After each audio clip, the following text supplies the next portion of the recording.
everybody, and welcome to the latest edition of the Inside Track. We've got some fabulous guests with us this morning, Lauren and Charlie from BFT and Batetrsea. How are you guys? Good morning. Going well. Thanks, Ryan.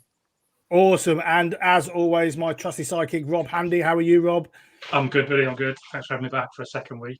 Yeah, well, you've made it to the second week, maybe on to third if you behave yourself. Right. Absolutely. So thanks for coming on, guys. I guess probably the best place to start, because obviously you guys are quite new to the industry as well as the UK. So I don't know who wants to go first, but do you want to give us a bit of a background of who you guys are and what's and how your careers got to where you are now? Yeah, you can fire away, Lauren. Hi, I'm Lauren, Charlie's wife. Look, my background is actually not in fitness. I have a marketing background. I've worked for health and wellness companies for a very long time, helping brands expand into new markets, doing a lot of new product development. So a pretty solid commercial background. But when Charlie tells you a little bit about our story, how we came to launching the first BFT franchise in London, I have a full-time job that I work in, but I definitely get involved in helping us with all of our admin and all of our marketing. So all my years and years of experience working for big companies in brand and marketing has definitely been translatable to the BFT business that we've set up in London. And we'll come on to that, Lauren, because it'd be interesting to see how, from a marketing perspective, with other brands and other industries, how you found the marketing in the fitness, because it's vastly different in some ways, but obviously quite similar in others. So it'd be interesting to see your take on that. And Charlie, obviously you're obviously the man on the ground. Yeah. So my story, as you would say, a typical COVID pivot. We did live here for 5.5 years, but moved back to Melbourne around about 2019, where we then spent 3 years. Again, similar to Lauren, I was working in a sales and marketing background, so not fitness, but the COVID story happened, and that was just a really good chance to get out of that commercial environment and jump into something that I was truly passionate about. The long and short of it is that I previous to moving back to Melbourne, I had done my PT studies, and it was always a passion. But yeah, that COVID pivot gave me the chance to stop the commercial side of things in sales and marketing, and then start working in the PT world. I was working for an independent studio back home in Melbourne, more of a high intensity personal training environment, just one large gym there, and then always had the desire to run my own operation in the fitness industry. And where I was working at the time, an awesome gym, they're still doing some amazing things, the Hurt Locker in Richmond. Some people would know of it, some people would have heard of it.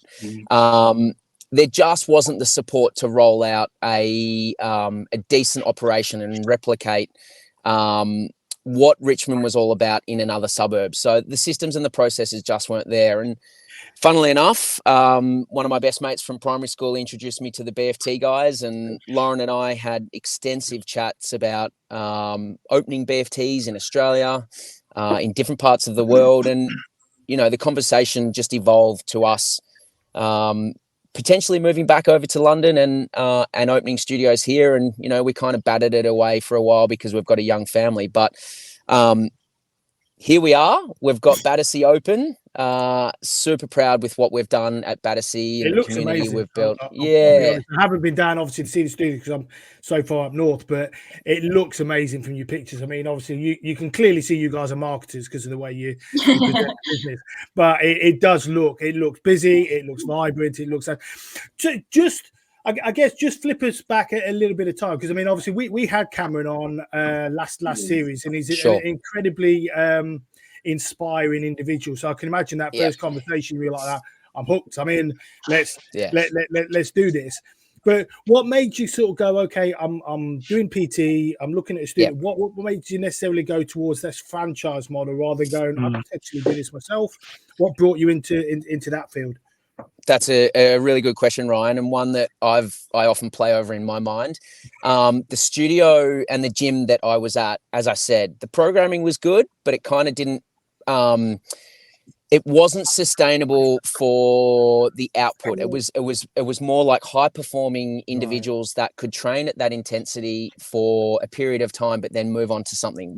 What really got me hooked with BFT after going to various high performing studios in Australia was, firstly, the people, the community, the network within BFT, not only the people that work on the gym floor, but head office, but then the programming. So the thoroughness of the programming, the 12-month evolution of what we've done in the previous block to what we're doing in the current block of training to what's happening in the next 6 months. Just so much thought goes into the process around bringing a program together. But why the programming is so important, it keeps people in the gym. You're progressing people's fitness over a longer period of time. At BFT, what we love to say, and to use Cam's terminology, is that in the fitness industry, it's all about going faster, going harder, pushing your limits on a daily. But here at BFT, we've really got the opportunity to actually slow it down, progress people's fitness and individuals' fitness. It might take a little bit longer, but the journey is more enjoyable. They're not going to be as stressed. The central nervous system is not going to be as fatigued. And it's just a slow, progressive overload of the system, but over a period of time. And, we're all about, the gym industry is all about creating community, a nice space to train, and progressing people's fitness. But, at the end of the day, we're running a business. So we want people to stay within the four walls, or, as you say, our arch. So we're pulling people back to go forward, essentially. So a really controlled environment. How do you members find that? 'Cause it's quite hard, isn't it? You naturally want to just go all out for a workout. Yep. But actually then pull it back a bit. It's quite hard. Spot on, Rob. There's a lot of education, which is a great thing. Faster is not always better. And we've got quite a lot of members that are from a direct competitor in F45 that is circuit-based fitness, which is basically quite intense on the daily. But there's a whole lot of education, and great coaching is, it's easy to say where everyone's got good coaches, but to actually drill down and slow people down for the reason of for their benefit is a skill in itself, 100%. And I can imagine the education that you guys get, because I've worked with, and I won't name them, but I've worked with a lot of franchises, and what tends to happen is, that almost you get in, and then it's almost left to the franchisee to make it a success, and that's not, I feel, I get at all with BFT. It's almost this is our business as much as it is the franchisees, and we want you to succeed. And so it sounds like you guys get a hell of a lot of education, a hell of a lot of support to make sure. And let's be honest, you know what you're doing, Charlie and Lauren. Obviously, you obviously clearly clued up. You're clearly a strong personal trainer, Charlie. So you could probably work out a lot of these programs yourself, but it sounds like you're getting a lot of education from the head office to sort of go, actually, we can run our business with my knowledge, but also taking in a lot of what they're giving, which gives us this amazing business. Yeah, definitely. I'll jump in. There's another saying that BFT have. It's three-way fairness. So it's, the franchisee, it's BFT HQ, and then obviously your members, which is the most important part. Like, your members are the community and what define BFT. So fairness at all three touch points is super important. But then also the education that BFT can provide that I have not seen in the industry is that, there's a higher education around the basic principles of movement patterns, complex movement patterns with barbells, Olympic bars, kettlebells, and then just the basic fundamentals about how to represent the BFT brand. So, there's 5 to 6 modules that if you want to become a master trainer within the network, the BFT network, the education and the platforms are there, but not just that. You've got a whole network of, say, 300 studios that are open now that you can lean into and ask questions as well within the community.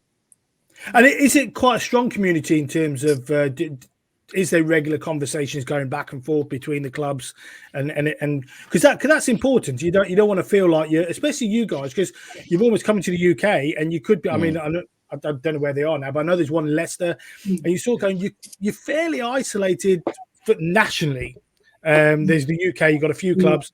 Everything else is sort of Australia and elsewhere. So you could find yourself a little bit left out, but it doesn't sound like you guys are.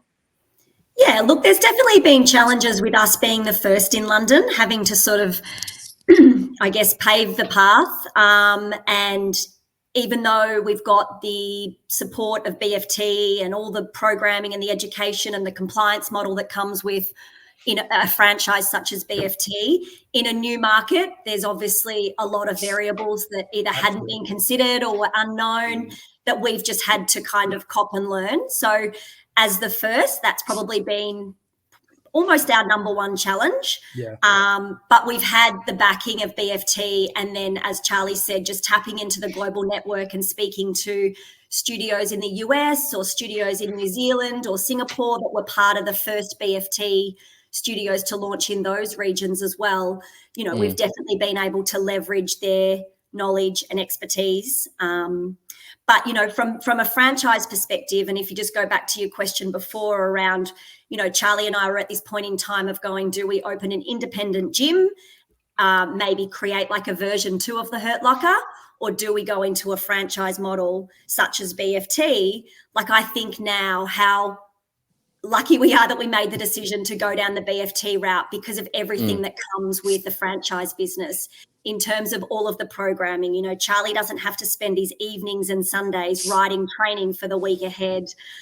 When it comes to the compliance of how the programs are delivered and all the systems and processes that come, you know, all part of the BFT sizzle, I guess, that we just instantly tap into, and then over 220 studios that have experience implementing the BFT model, we're able to leverage. So I think about, you know, if we had have gone down the route of doing our own independent gym versus the support and structure that we get with a franchise model, we absolutely made the right choice there. There are some things that need to be adapted to a new market, and London has its challenges. But the great thing is, though, Lauren, you've got this real opportunity because you're an early adopter of almost sort of going, well, okay, we can now make those adjustments. That's out, and hopefully then that brings it out to the wider network as well. So you almost get that opportunity to mold BFT in the UK based on your guys' experience, which is a nice place to be, I think. Yeah, and BFT want to set us up for success. They know that if Batetrsea does really well, you know, we're bringing new franchisees into our leads into our site every week. They're seeing how we operate. So Batetrsea needs to do well for other sites to open in London. And yeah, BFT are backing us in. So if there's a challenge or a hurdle, we escalate it. They say, yep, you guys do what you need to do to have success. So yeah, exactly right. Being first has given us sort of that advantage to mold the BFT way to the UK market. Do you feel like you're getting additional support because you're the first? Yes, definitely. Yeah, because we need to be set up for success. BFT HQ are very ambitious about their expansion into Europe and the UK with the number of studios that they're wanting to open in the coming years. But it all starts with Batetrsea, and a new site's just opened in Hackney. And of course, we've got the Leicester experience as well. All 3 sites doing really well is what is going to create the momentum. It's going to bring the awareness of the brand to the market. And it ultimately is going to sell more franchises. And what would you guys say? Because obviously it's a big move. I mean, even bigger for you guys because you guys have moved country to come and do this. But what would you say was the big challenges that you guys potentially face? Because obviously you've got this independent versus franchise. What would you say if other people were watching this and sort of going, okay, we're considering franchise or independent? What was probably the biggest thing that made you decide BFT or franchising as a whole was the decision to make?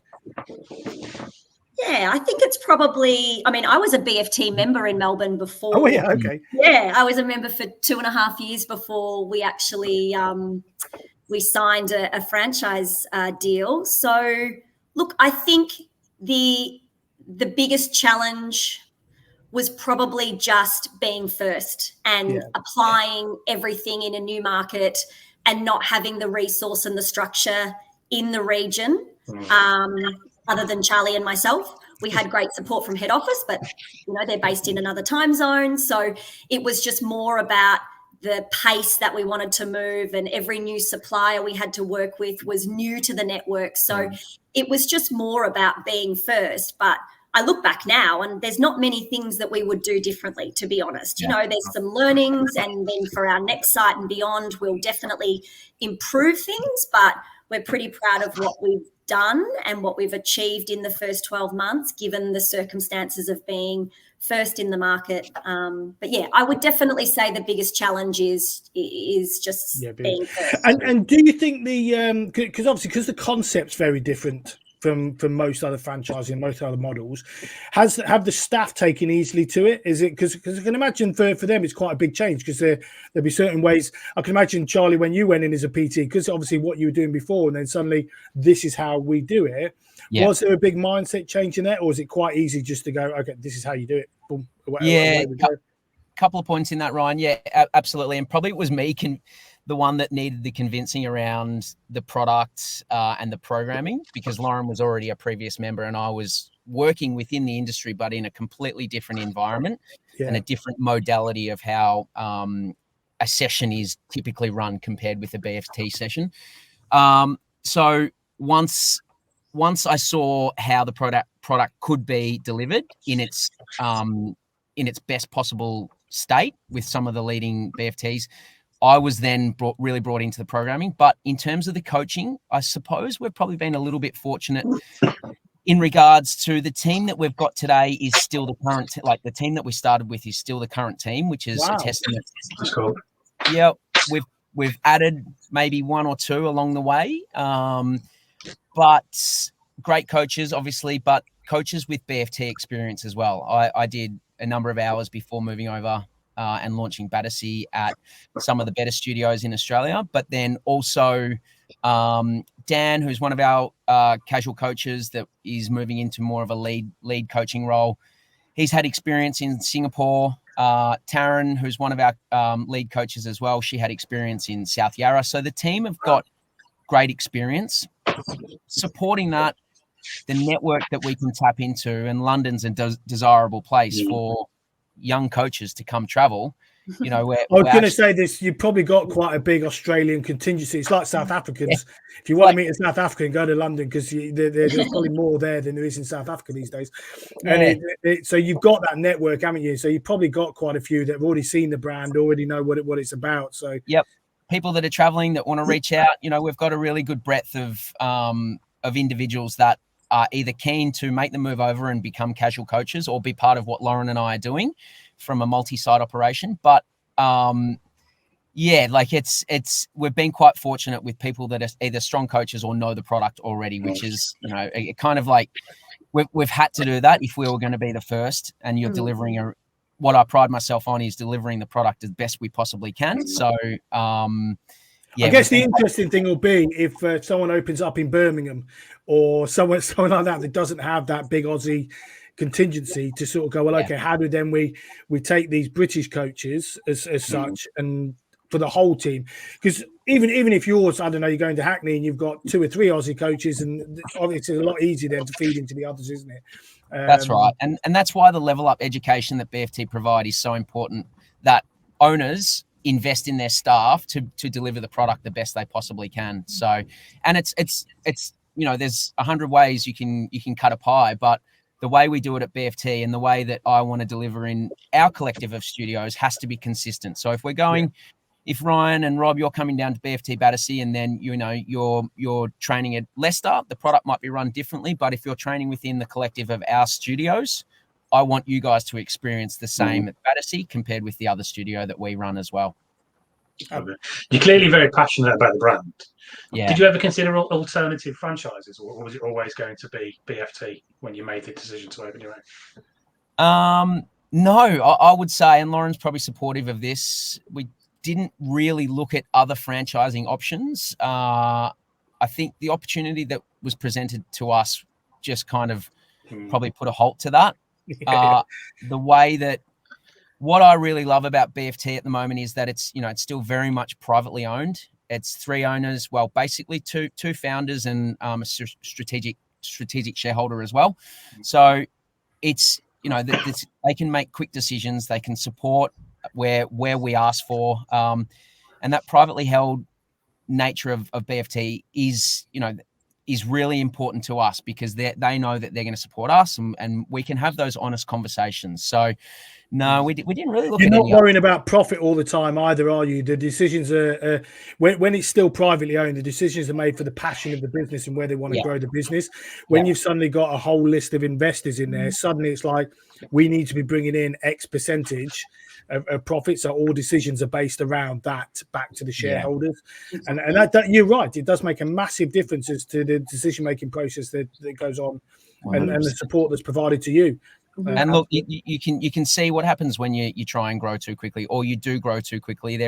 It can be the demise or a detriment to the business. But I want to get you guys to comment, but look at F45. That's absolutely what's happened to them. There's nothing wrong with the fundamentals of that business. So as a franchisee, there's nothing wrong with that individual business, but because they've tried to grow too fast, the head office has struggled, and then all you see over the press is F45 is about to go bust. They go back. Exactly. You're like going, but there's nothing wrong with the debt is held with the head office. There's nothing wrong with those. The one in London, the one in Leicester, wherever. It's the head, and that's the problem there. They've tried to go too fast, and it's caught them out. Yeah, and another thing on that, just in terms of back to the product and the passion around that, Rob and Ryan, is that I want our studios to be consistently delivering the product as best they possibly can and upskilling our staff. But at the same time, what I'm really passionate about as well is the BFT product being delivered as best it can be nationally. So there are other franchisees that are going to roll out, and I will love to go down there. And I'm not the be all and end all, but any input or critique, constructive criticism to these other franchisees to keep the product strong within the market is super important. If you guys can create a community within the franchise group, you'll have done something that a lot of franchises don't manage. What tends to happen is a community tends to, and this is just through experience, the community tends to come to be excuse the French, but the bitching point. To go, to create a group to go back to the franchise, go, this isn't right.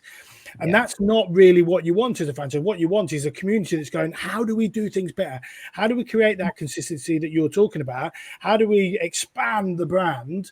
That's what a community of franchisees should be about. And if you can create that in the UK with BFT, then you guys are onto a massive winner, because I'm not saying all franchises, there's some very good franchises out there, clearly, but a lot of them, that's what it tends to be. The franchise group is that they ain't doing this, they're not doing this, they're not doing this, and it becomes a bitching group rather than this. How do we grow the everything together, and all of us work together with the franchisor to grow the business as a whole? Because obviously, if you're all successful, you all make good money, and you all retire in early. That's the whole point, isn't it? And like supporting that, Ryan, is that we like to say that the global access pass between studios really kind of enables that region or that like-minded community. So members at BFT Batetrsea, after 30 days of their membership here, they can go and use their membership at Leicester. They can go and use their membership at Hackney at no extra charge, and they can even go and use their membership in Australia and New Zealand. So it's a global access pass, which within members, that's really supportive. It promotes that community more so as well. But Lauren and I are really kind of driving that community within the franchisees as well. That's super important. Just if one's got a voice, we should all have a voice. And we go back to BFT with whatever it might be, but you don't feel isolated either, do you? That if you've got this nice group, a nice network, because it can be really lonely. I mean, if you're running your own business, even as a franchise, it can still be fairly lonely business. And you sort of go, well, okay, you need that wider network. And if that wider network's there, you suddenly feel like you are part of a bigger business. Although it's your own money and you guys are running your own business, you still got that support and that network to draw. And I think that's really important for any business success. Yeah. You've mentioned a few times, just quickly, is that you've obviously got Batetrsea, but you're talking about your studios. What's the plan? Obviously, there's a bigger play in place. How many are you thinking, sort of longer term? Yeah, well, we have initially signed 3 franchise agreements with Charlie and I. So one, we are just waiting on a verbal okay to proceed. So hopefully site 2 will open in the next 4 to 6 months. Nice. And then the property search in London has been another challenge that we've been up against. You will have seen, like, from our Instagram, just the layout of BFT Batetrsea. It's a beautiful arch. It's got no big pillars in the middle of the space. It's nice and wide and light, and it's the perfect shape for the BFT model. We're really struggling to find replicate that type of space in London. Our goal is to have multiple sites within southwest London. We want to cluster all of our sites within the southwest of London. So yeah, we've got one more potentially in the next 4 to 6 months, and then we're on the hunt for the 3rd site. But we have personally been going through a process to raise capital to expand another 3 beyond that. Wow. So our goal in the coming years is to have sort of 6 to 9 sites within the southwest London region. So yeah, watch this space. That's awesome. Really what we came over to do, was to be multi-site operators. And just the learnings from Batetrsea. You know, we've had a great first year, but in order for us to sort of achieve our personal goals and outcomes, we need to go large. So, and just out of interest, have you thought about how that will change your guys' relationships with the clubs? Because obviously, currently you have the one. Charlie, it looks like you're still in the business, coaching, running, whatever. Obviously, suddenly once you get 2, 3, 4, 9, that relationship changes considerably, because the chances of you being in the clubs, delivering classes, that sort of thing, is obviously unlikely, because you'll be sat at the top. Have you guys thought about how that will affect you guys running those? Yeah. Well, I mean, I'm excited for it, because maybe not Charlie, because he loves being on the gym floor and actually coaching, but I'm excited to have, at the moment, it's not feasible for me to work on BFT Batetrsea. With both of us, we'd be completely top heavy with both of us, and financially it just doesn't stack up to have both of us working in the business. So the sooner we can scale to, 3 to 4 sites, that unlocks the opportunity for me to come in and run the marketing, sort of the admin, the finance, the ops across multiple sites. And there's almost like this trigger point when we hit 3 sites that allows me to be able to have that role. And I'm looking forward to that. Like, I think that everything from my background in terms of my commercial and my marketing experience at the moment is being applied purely to Batetrsea. And sometimes I feel like maybe we're over-engineering everything just for one site. But it's like we're locking down ways of working and processes and systems with our sales and marketing that ultimately will be scaled across multiple sites. And, I'm really excited for the day that I can lead that. And I guess Charlie, from a overarching, leading the studios, being the kind of head trainer.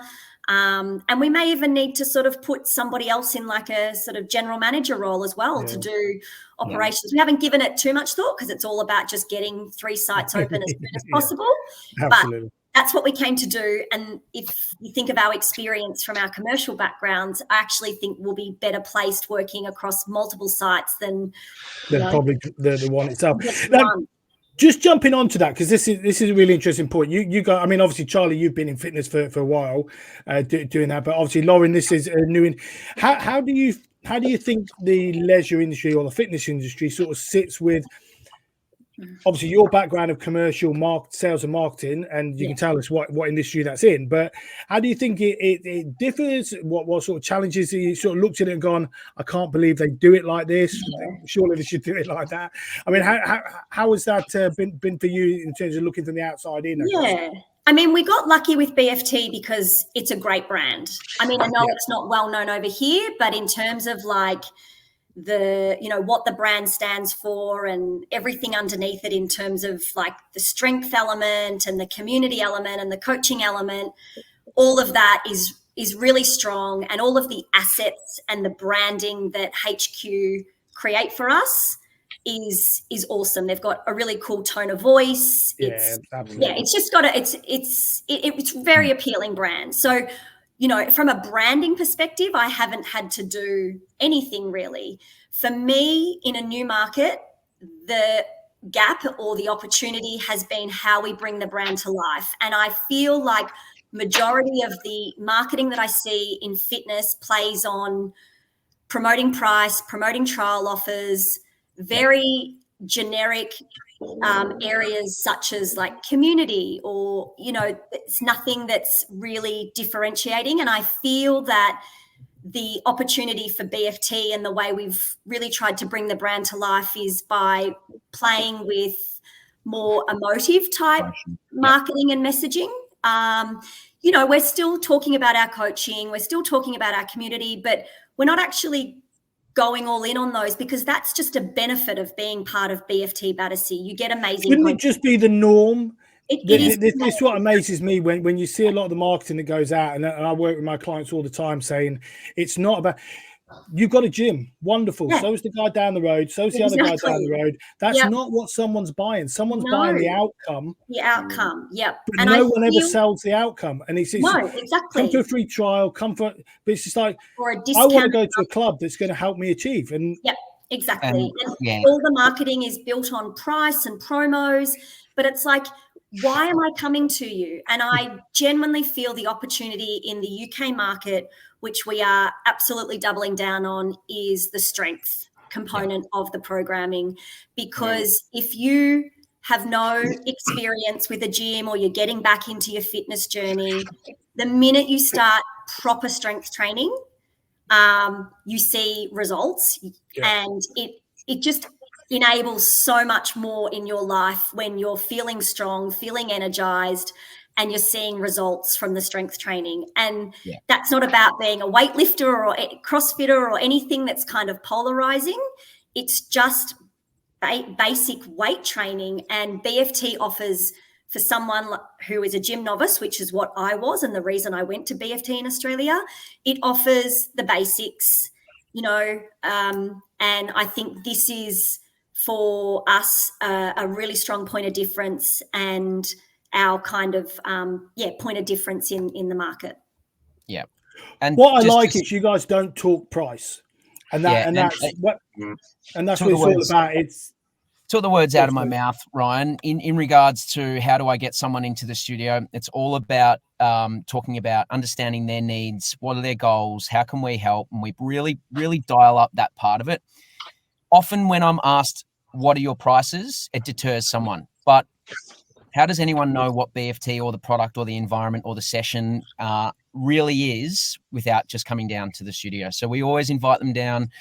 We have a walkthrough, we meet the coaches, we can show them how we are changing people's lives via the programming, the coaching, our heart rate technology, the accountability that we provide as coaches. So when, you know, our members, if someone hasn't been in for 5 to 7 days, we're on them. We're saying, where are you guys? You know, you're not in. Nice. Why aren't you in? Let's understand why. They might be injured. They might be having a hard time, but let's get you in. Let's get you back part of the community. I don't ever really talk price unless I'm asked.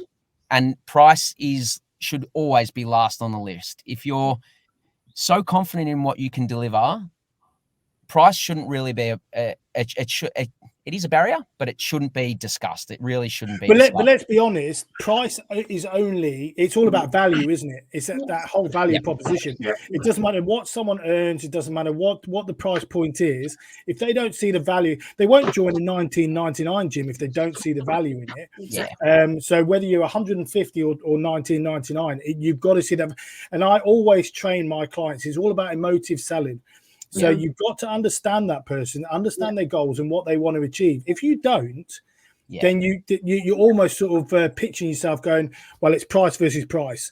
And 9 times out of 10, most independent franchises can't compete with a pure gym on price. You just can't. So if there's a pure gym in the area, we never will. But you don't want to either. And this is what I keep telling independent clubs. You don't want to compete with them.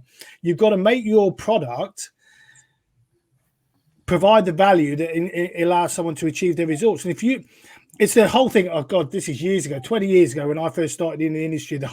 We used to have the thing. If I could give you a pill that could cure all your ailments and get you in a physical condition to where you want to be, how much would you pay for it? Yeah. And it's almost like the MasterCard thing. It's priceless. You couldn't. There is no price for that. And it's the same thing when it comes to price for and value. You're sort of going, well, we may be X, but the journey will get you where you want to go, and that's what you're buying. Yeah, look, and every market's going to have a boutique offering, a premium offering, which is what BFT is, more premium. And then every market's going to have a big box. And BFT, in my opinion, and this is why I'm so big on the programming and what we deliver in terms of each session and how it's delivered, is that we can't be compared to any of those. We can be compared to an F45 of the world because it's group fitness at a more of a premium state.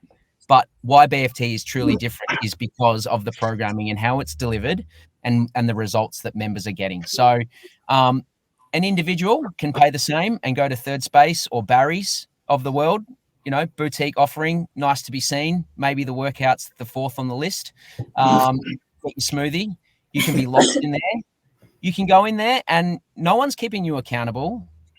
What sessions are you going to? So it's a very, very, very different offering, but we're more of a personalized approach to. And do you find, because it's an interesting point now, because you guys are different, have you find that that's potentially been a challenge of getting that message over to the people in the local area to go, well, this is what we are? Is it harder to get that message over to say this is what BFT is and why we're different, or people have just gone, absolutely, this is easy to see?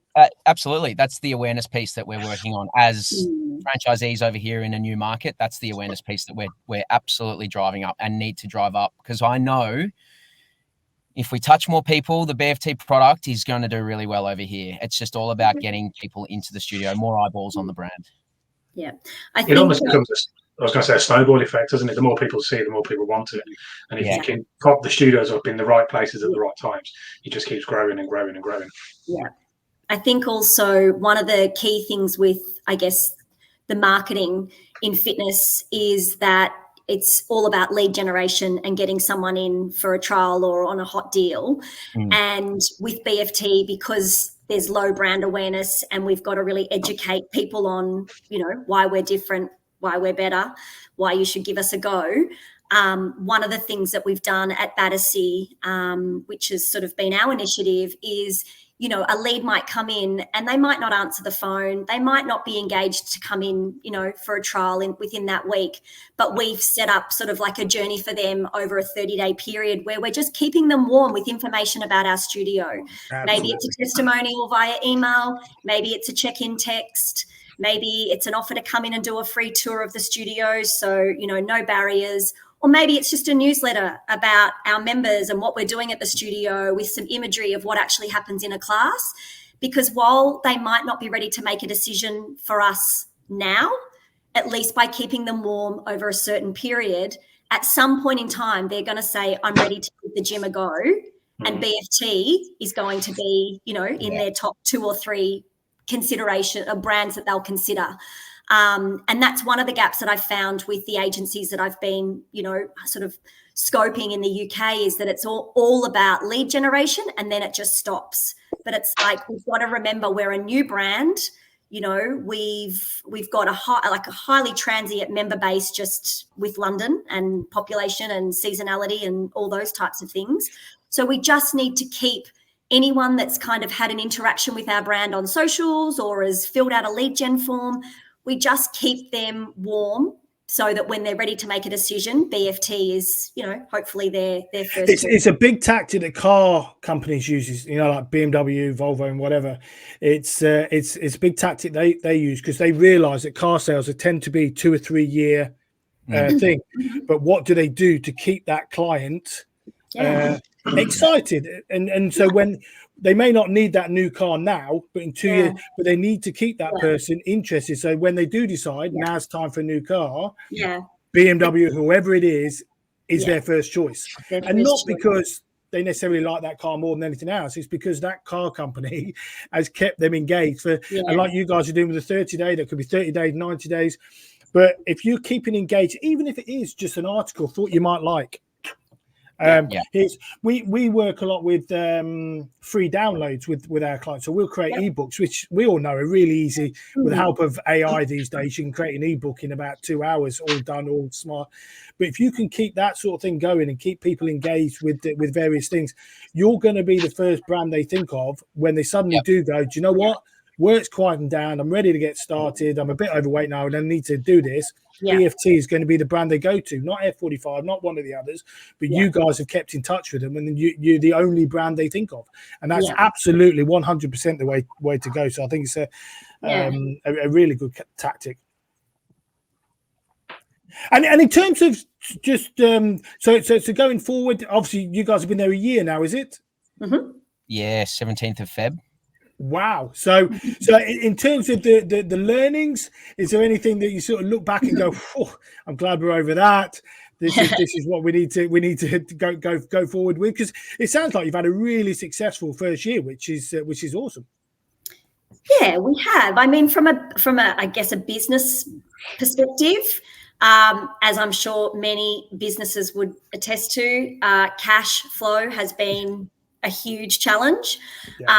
Being new, the learnings, we have a no lock-in contract at BFT, and you have the ability to suspend your membership. So with seasonality, we've really found that those two sort of membership variables have had an impact on our revenue. So and that just on that point, Lauren, have you found those seasonal, were they what you expected? Was it like summer, Christmas, or did you suddenly sort of go, oh, there's a rant? Why June, for instance? You know what I mean? What was those freezes expected, or is it totally out of the blue? So, oh, this doesn't make sense. Expected, but like much more than what we expected. So we knew that there'd be elements of seasonality. We've got our membership base there's a lot of Australians who are on their 2-year working visas, so they go to Europe for most of the summer. So we had, a fairly big drop off during that period. And then, as we sort of spoke before we started recording, just the beginning of the new year, dark long days, people are broke. It's just not the right time in January to start a gym routine. But we are now at the back end of January and starting to see that spike with the number of trials and people starting to think about getting themselves fit and healthy for the new year. And but look, it has had an impact. Supporting that, Lauren, as well, like being the only BFT and the brand being strong within the Antipodeans over here. People are traveling to the studio. So they're coming from the southwest of London, Putney, Balham, Clapham. So yeah, there are excuses when it gets tough and it's super cold in the morning and it's black. And we've got some super dedicated members that jump on their bike every morning that come down 5:30, 6:30, 7:30 from different areas of London to come and train. So in my mind, yeah, it's challenging. It's super challenging. We knew it wasn't going to be easy, but at the same time, Lauren and I have to step back, and probably me more so, and just look at what we've built, the community we've built. And I always say this: community is such a flippant word that is used within the actual fitness industry, but everyone says they've got an amazing fitness community. But I truly believe that the BFT programming and the people that are part of our studio at the moment, like it really is such a nice place just to be around. Even if I say so myself, like jumping into a session, whether there's 5 or 10 people in on a lunchtime session, and then this morning at 6:30 when you see it absolutely full house, and it's just like, how good is this? This is what it's all about. But you know what's interesting, Charlie, is having worked, I've been in the industry 25 years. I know I don't look it, but I've been in the industry a long while, and communities, it's hard to go in and say, right, we'll build a community, because the staff have to, it's all about the people. And I know this is sort of cliche, but if the people don't buy in, so if your staff don't buy into your program and then don't buy into what you want and almost buy into you guys, the community doesn't happen. It doesn't matter who you have coming in. You can have the most excitable and people-friendly members, but if your staff don't buy into that and breed that attitude, it doesn't happen. So you have to look back and go, actually, that comes from you guys as owners. So what you guys are creators, you need a massive pat on the back, because that doesn't just happen. I know a lot of clubs that go, yeah, we're going to build a community, and then it just doesn't happen, and then they blame the members. Oh, they don't want to stay, they want to go home. And you're like, you create the right environment, and the members will stay, the members will interact, the members will, and that comes from everybody singing from the same hymn sheet. So it doesn't matter who you got teaching that class. Yes, they have their own personality, but they're also brought into everything you guys are doing, which then obviously feeds off. So it doesn't matter whether it's you, Lauren, Charlie, or any of your staff, they're getting the same welcome, the same interaction, and that's what builds community. Yeah, and there's a couple of simple principles that me, as being the operation lead in the studio, is that anyone that comes into the studio, and we've recently had some really positive feedback by a competitor that did some mystery shopping on us. Everyone that comes into the studio, we greet them, we get out of our seat, we look them in the eye, and we greet them by their name, and you remember names. And that is something that is so important to me, and people recognize that, they remember that. So but back on the building the community element, is that doesn't get easier as Lauren and I need to scale. That's just going to become even more harder within a multi-site operation. But there's a collective of studios back home in Australia that are doing it really well, multi-site operators, and it can be done. For me, with the community, I don't know whether you do. Sorry, Rob. Sorry. So the independent gyms I see that create community well is when it extends outside of the gym or the studio. Yeah. So obviously it's brilliant, you can have the best classes and the best sessions, but it's how do you connect and engage with your members and your guests when they're not training with you, whether that's through exercise elsewhere or socials, that kind of thing. Do you do anything like that? Where you connect away from the studios? Yeah, I mean, it's naturally evolved that a lot of our community are becoming friends. They've moved over from another country, and this has been their place of actually establishing a friendship group, and that's just happened organically. But yeah, we organise social events, whether it be a recovery style activity on a Sunday. We often do events around our Saturdays are pretty big sessions. So we'll often do some things around that. But 3 times a year, we run an 8-week challenge. That's part of the BFT model as well, where members, it's also a big acquisition drive, a member acquisition driver as well. 3 times a year, we run an 8-week challenge where, you pay a fee, and as part of that, you get a dedicated training program, goal setting, a vault body scans, a nutrition plan, and with that comes multiple social events. And we actually think a lot of our members participate in the 8-week challenge less about getting the results of the challenge and more about the social element. So we're pretty big on creating a space where there are sort of events that our members can socialize, but I would say majority of the friendships and stuff has happened organically, which is awesome. But isn't that interesting, actually? Because I think as you get older, you realise I've moved around a lot throughout my life as a kid and as an adult, and it's harder to. So unless you join a cricket club or the gym almost does become your central place to meet people, because it's not because a lot of people now work from home, so they don't have that same interaction. Because work used to be the thing, didn't it? You went in the office, you had all your mates in the office, and that's how you got to know more people in your local area. But now my kids are too old to meet the people at school, so I don't meet the parents on the school run anymore. So it's almost the gym becomes your central meeting point. So if you can create that and feed off that, then absolutely, what a great, and especially with you guys, if you guys are getting a lot of Australians coming over, and like you say, they won't know anyone in the area, so you almost become their I don't know, their Tinder for almost, but that then feeds your business massively if you can keep that going. Yeah. Look, in my opinion, in the fitness industry, there's a couple of things that can be done really well, and as I've alluded to earlier, like knowing someone's name and greeting them and actually providing that customer service, especially in the UK where it can lack. It's not hard. And then job done when you see that 2 people have become really, really close friends. In my opinion, that's my job done. It just brings me so much satisfaction to see that. And there's plenty of examples in here at Batetrsea. Yeah. Brits are really poor at customer service, so you'll probably get to know that. You said it, Ryan. You said it. We don't. It's really bizarre. Like So here's a classic example. So I'm not a trooper. I think I'm quite good at it. But I went out to Singapore, and when we were in Singapore, obviously the customer service was unbelievable, you know. And I felt embarrassed. I was almost like, "Whoa, this is a bit." And that's what Brits are like. So because a lot of Brits get embarrassed by really good customer service, they don't deliver it themselves. We're really poor at it. I always think I go and train clubs, and this is no word of a lie. I go and train what I call the Fab Five, which is smile, eye contact, hello, goodbye, every member every time. The fact that I have to train that in clubs says everything to me, because that should be a norm for people. That someone walks in your business, eye contact, smile, and you say hello. It should just be a basic. But the fact that you guys raise it going, this is what we do, and that's almost a USP. Is actually quite frightening for us Brits, because it really shouldn't be a USP that someone smiles and says hello when you walk into someone's business. It should be the norm. So well done for you guys for doing that, but it really shouldn't be a USP. It always amazes me in England for that. Yeah, it's strange.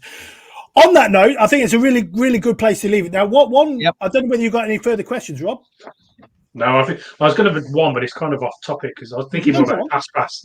ClassPass is massive in London, and whether you sort of adopted the use of ClassPass or whether you will do or you need to, really. So, but it's completely off topic from where we were talking about how poor we are at customer service. So, yeah.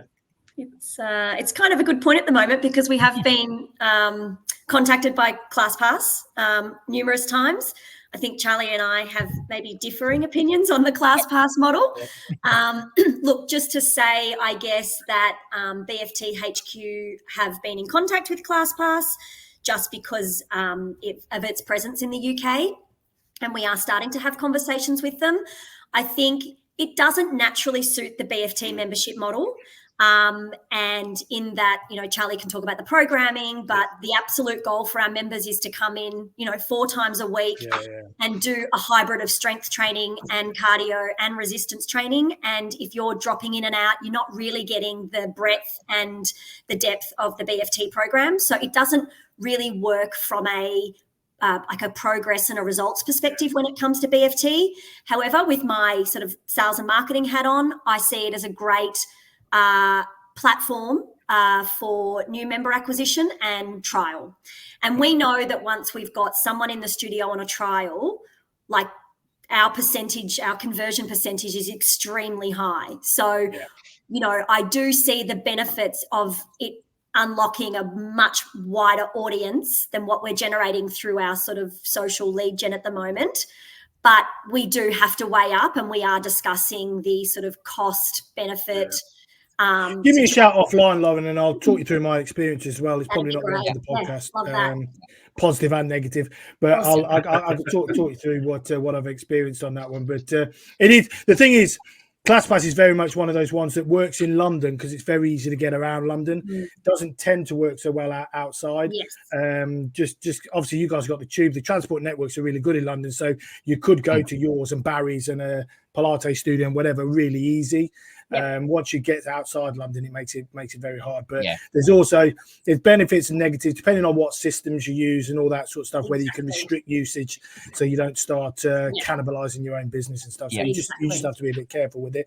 But done well, it can add huge value to the business as well. So it's just making sure you get that model right. Now, the one thing I always like to ask my guests as a leaving point is what motivates you guys, and it might be different between you. But what motivates you guys to do what you're doing now?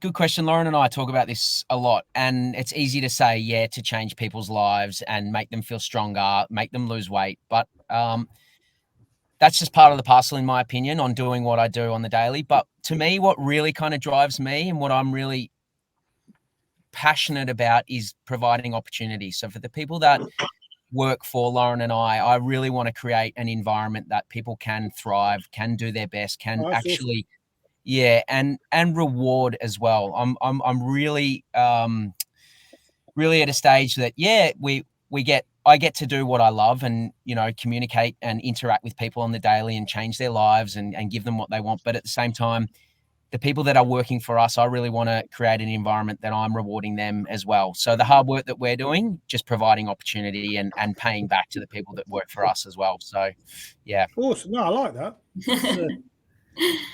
It's good. For me, it's just to be the best. I think in Australia, we've had experience with Charlie working in the best BFT in Australia, and that is amazing. And the recognition and the results that come from working at the best, we have an aspiration to do that here. So, and what did it, just quickly, Lauren? What did, because I mean that's a really nice driver, but what do they do that's so good that you want to go, or is it hard to put a finger on why they're the best in Australia? They would say they just deliver the best standard of BFT product, so training, coaching. But it all goes back to the community as well. So there's just an awesome group of people, and they don't do a lot of kind of member acquisition.